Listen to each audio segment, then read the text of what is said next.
Do you have permission to say no? Do you have permission to change your mind? Do you have permission to start doing one thing and then decide that you want to do something else? These are important questions. And I'm not talking theoretically about do humans or these rights for humans. I mean for you. Because what I see all the time, and a lot of people that I work with that are overly nice, they're overly considerate, overly polite, overly conscientious. They want to follow the rules. They want to make sure everyone's okay. But they do that at the expense of themselves.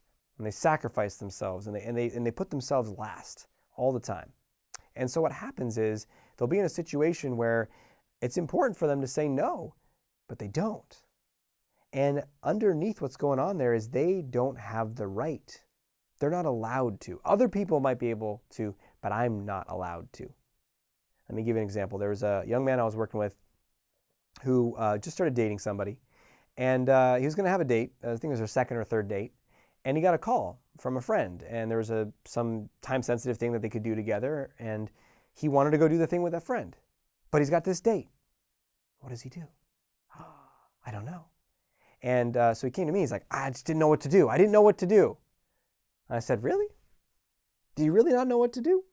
It's possible, but I believe we generally do know what we want. We just don't have permission. It's not allowed. It's not okay. It's bad or wrong what we really want. Is that the same for you? I see this all the time. Little things, and this is a small example, but I see big things. I'm not sure if I want to leave this relationship or not that I've been in for so many years. I don't know what I want. And I'm like, you get me in a room with someone for 2 hours, especially a big thing like that, like their relationship, do I want this marriage or not? We'll know at the end of 2 hours what they really want.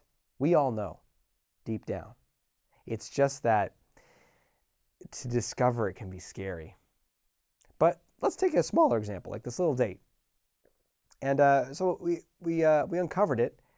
And the way I like to uncover what you really want, there's a powerful technique. I teach it in my book, Not Nice, call it CSI, Complete Self-Interest. So I said to him, if she was totally okay with it, and your friend was totally okay with it, either way you chose, no one would be upset. They'd say, oh, okay, no problem. What would you choose? And he's like, wow, I'd go do the thing with my friend and just see her later that day. I said, oh, great. So you do know. And he paused and he's like, yeah, I guess I do, which was one interesting discovery for him. Maybe he does always know underneath. Maybe you always know underneath. The problem was that he didn't know. The problem was he didn't have permission to do it. So I said, great, why don't you just reschedule her? Oh, I can't do that. Why not? Well, you gotta treat people respectfully. It's disrespectful. That's not treating them well. I said, really? So rescheduling something is insulting and disrespectful. He's like, yeah. I said, okay, interesting.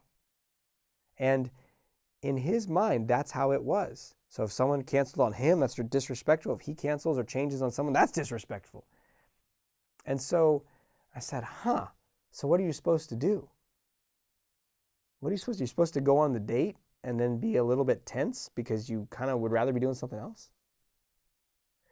I said, what if the tables were turned and someone were going to, reschedule on you, and they said to you, hey, listen, I really want to see you again. I got this opportunity that came up and I don't want to miss it, but I'd love to see you either later today or earlier in the week, next week. What works for you? How would that sound? And he's like, well, that sounds pretty good, right? So what if you're allowed to make these little changes in your life or big changes in your life?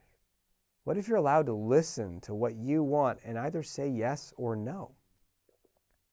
What if it's okay for you to be you? And these questions start to open up doors which you can go into, and then you start to build the muscle.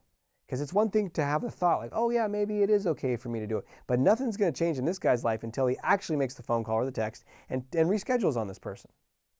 Nothing's going to actually change in your life until you start to say no to people regularly. And this is uncomfortable because you're challenging the old stories, the conditioning from when you were young, the nice person conditioning. But there is no way to break free of that conditioning and recondition yourself to something new, something more authentically you, without piercing through it and doing the opposite again and again and again and again.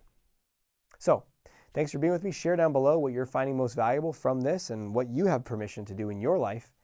And until we speak again, may you have the courage to be who you are. to know on a deep level that you're awesome.